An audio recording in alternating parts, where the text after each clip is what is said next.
your book, The East is Still Red, Chinese Socialism in the 21st Century. It's your pin post on your X profile at agent underscore of underscore change.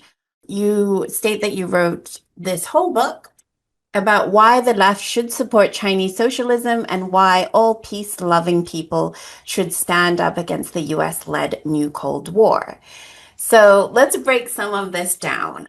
Why does the left in the West generally have, in your opinion, such a distrustful view of Chinese socialism? And why is that detrimental to expanding the Western left? Well, there are a few components to this, and you'll have to forgive me being slightly blunt. Firstly, people are pretty ignorant. China is a far off place. People get their views from the mainstream media a lot of the time.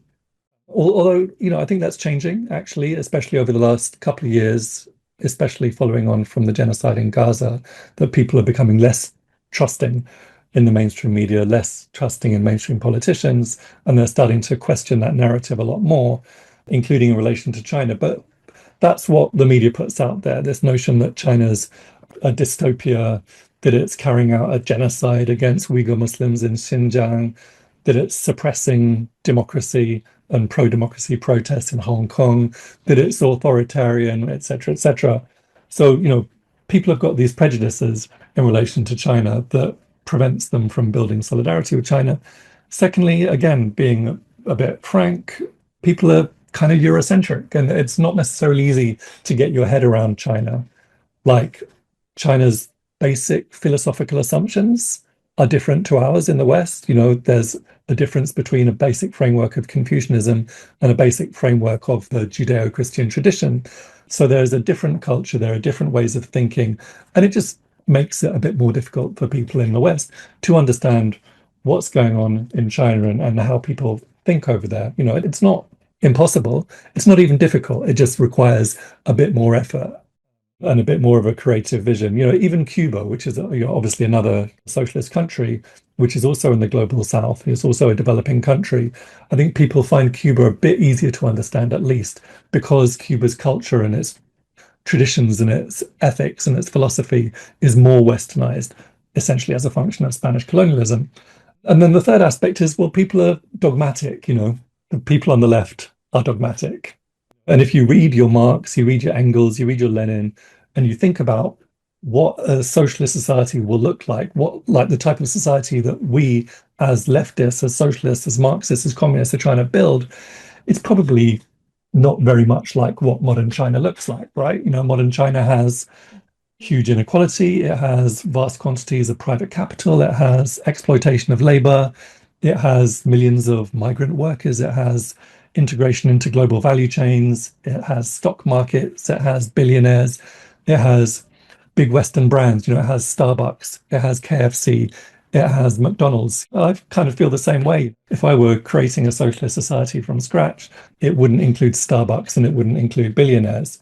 So people see all this and they say, well, how can this be socialism? And if it's not socialism, then it must be capitalism.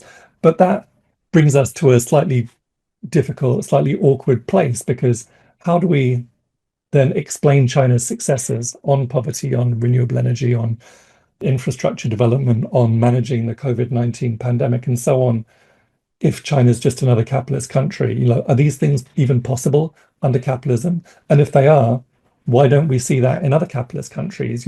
Why isn't India the global leader in poverty alleviation? Why isn't the US the global leader in renewable energy? So, I think the whole framing of the question reflects, at a ideological level, a misunderstanding of what the essence of socialism is. That it's not, in my view, primarily about like the relative weight of public and private ownership in an economy. It's primarily about the location of political power, and it's about breaking that correlation between money and power that exists under capitalism. It's about privileging the interests of the people over the interests of capital, and it's about representing the long-term interests of, in particular, the working class and the peasantry.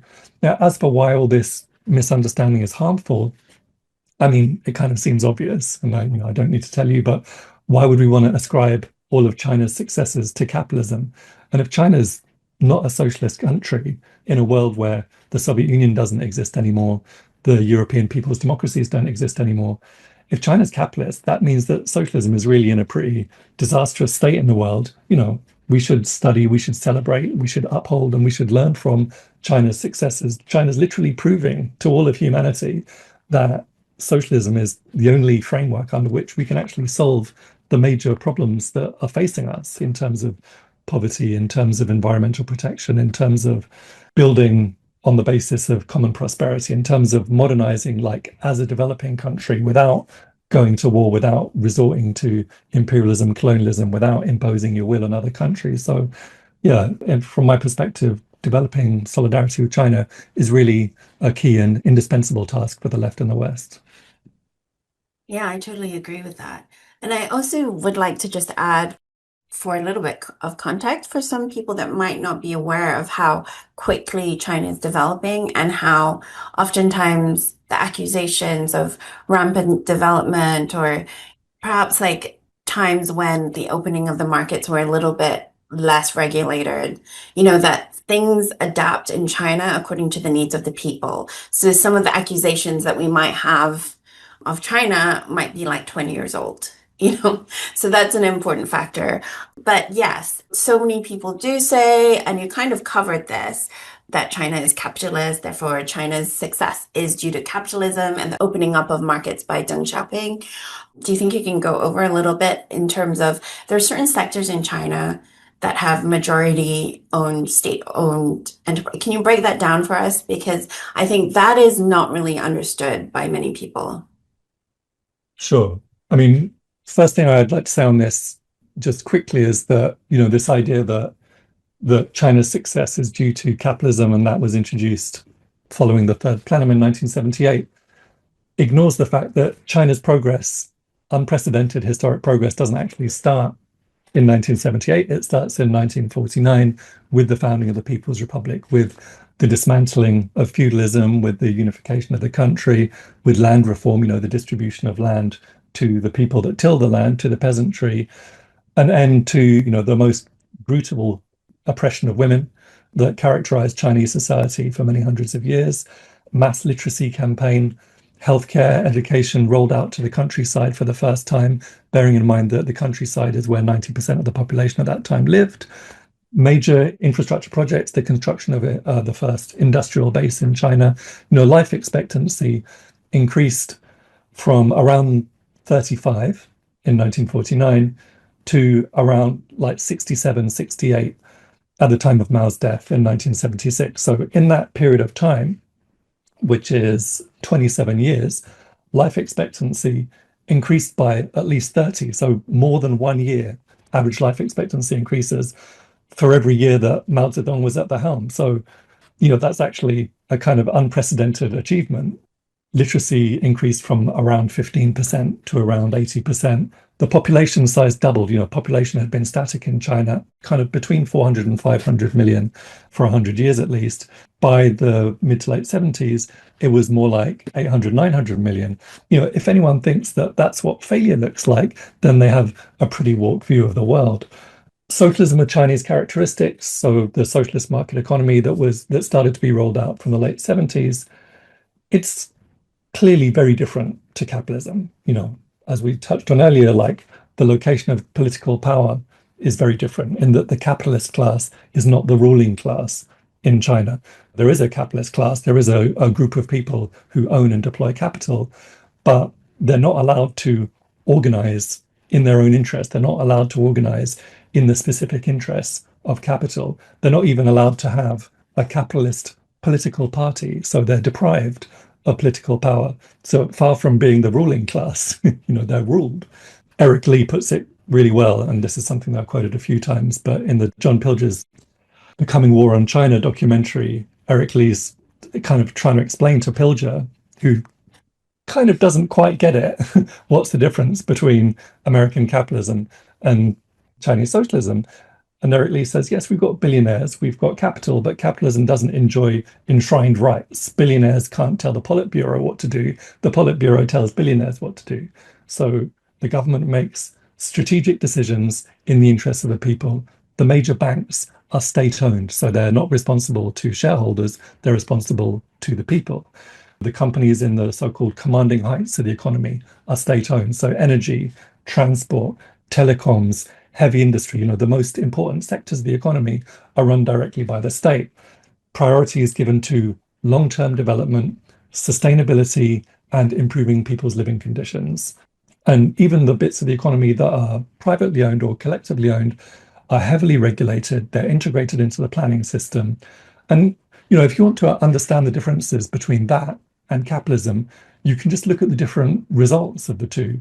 Like, only China has ended extreme poverty. I would contend that that's impossible in a capitalist society, including capitalist developing countries such as India or Pakistan, and the most advanced Western capitalist countries such as Britain or the United States.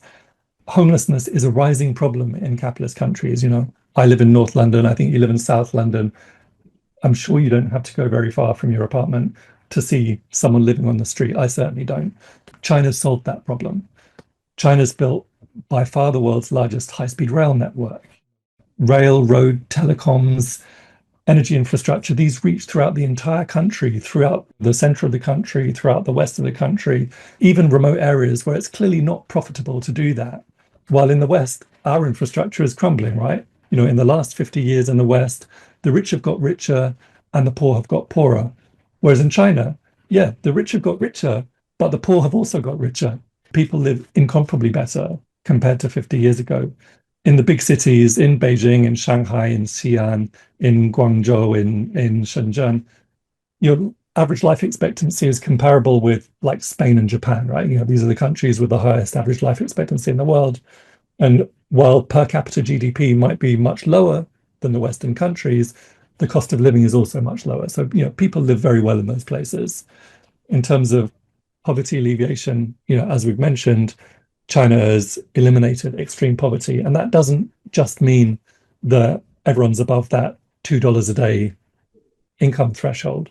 That also means that everyone's got guaranteed roof over their heads, food on the table, clothes on their back, access to education, mandatory 10 years education, access to healthcare. They get sick, they see a doctor, running water piped into their homes, modern energy, electricity or gas piped into their homes. For most of the third world, right, for most of the global south, to have those 7 guarantees, as they call them, is practically synonymous with being middle class, right? So, no capitalist country has achieved that. Look at the 2007, 2008 financial crisis. The West, the US, Britain introduced stimulus policies and they bailed out the banks. China introduced stimulus policies, which took the form of a massive infrastructure program, getting rail, road, and all sorts of infrastructure to the western and central parts of the country for the first time. That helped keep the economy growing, and it resulted in huge progress developing the country. There's been no crisis in China. There's been no technical recession in China for many, many decades. If you look at the last 50 years, how many economic crises, how many recessions have there been in Britain? How many recessions have there been in the United States? Several. There's been none in China. The British press and the US press talks about a recession or the economy slowing down in China if their growth rate slows to 5%. Meanwhile, we're at 0.1% growth rate. So if the proof of the pudding is in the eating, I think you can see very clearly what the differences between China's system and Western capitalism are.